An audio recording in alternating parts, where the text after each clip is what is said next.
What's that noise?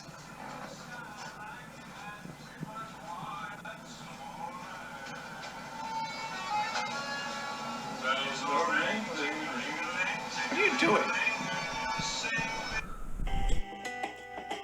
Damn, it feels good to be a gangster. A real gangster type player plays his cards right. A real gangster type player never runs his mouth, cause real gangsterized players don't start fights. And brothers always got a high cap, showing all his boys how we shot him. But real gangster type players don't flex that, cause real.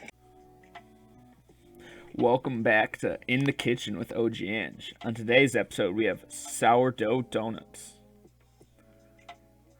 Now, take a smell of your starter. Make sure it's still good. You should smell some fermented wheat. Now, this was in the fridge, so I got to restart a little bit. So typically, I'll throw in 50 grams of all-purpose flour, unbleached, of course, and some nice whole wheat flour. And 50-50 ratio with about 100 grams of lukewarm water. Then you stir that up nice and good, get nice and mixed, so that wild yeast can feed on that new wheat. Toss the cap and put in the oven. I think I waited about 3 hours so it can get some nice bubbles in there. What you can see is it rose perfectly. Now right here I used about 120 grams of the starter. Weigh it out, I'm not a heathen. Don't use measuring cups. Pre-weighed out everything. So boom, 350 grams all-purpose flour, 1 egg, 50 grams of sugar, about 1/8 of a teaspoon of nutmeg,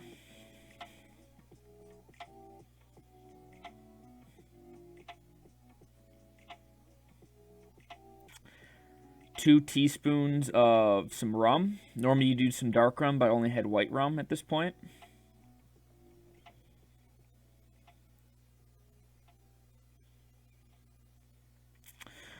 About a cup of milk, about 40 grams of milk, my bad.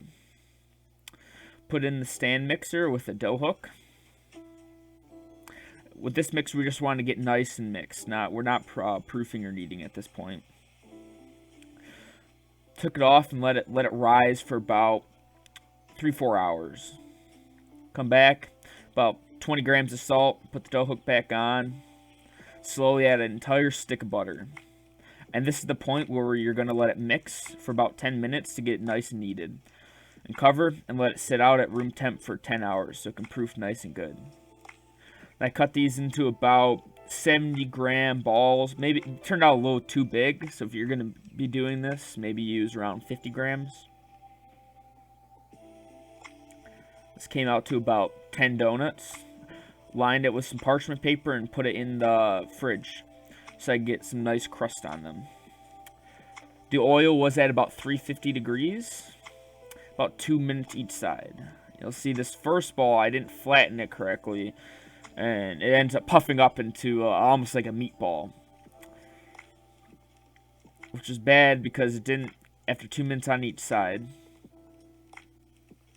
I cut it open to see if it was done, and it still wasn't completely cooked on the inside, so I needed to do something about that. So what I would recommend is rolling it out, and then with your fingers pressing down in the middle, because it's going to puff up there, and you should make some decent sized donuts. Again, about 2 minutes each side.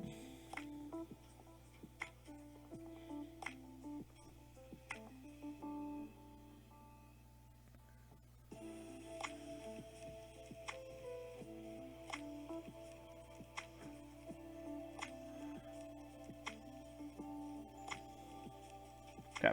This is the cannoli filling. An entire tub is about 16 ounces of ricotta. About 8 ounces of cream cheese. Pretty simple recipe.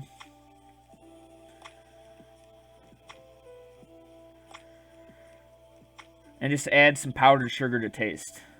I like it on the less sweet side, so I didn't add too much this time around. Blend it, get nice and fluffy, nice and airy. Threw some chocolate chips in there. Didn't have a pastry bag, so I used a Ziploc bag. Just poke some holes in the finished donuts, make some room for that nice filling.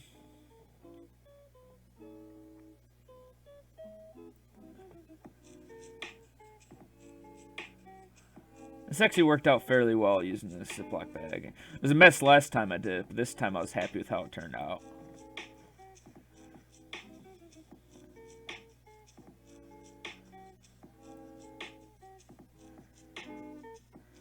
Just a nice simple topping on it. Could have made a glaze, but it was a long day in quarantine, so some powdered sugar worked out nicely for this. And there it is. These turned out great. And now let's just watch some of this B-roll.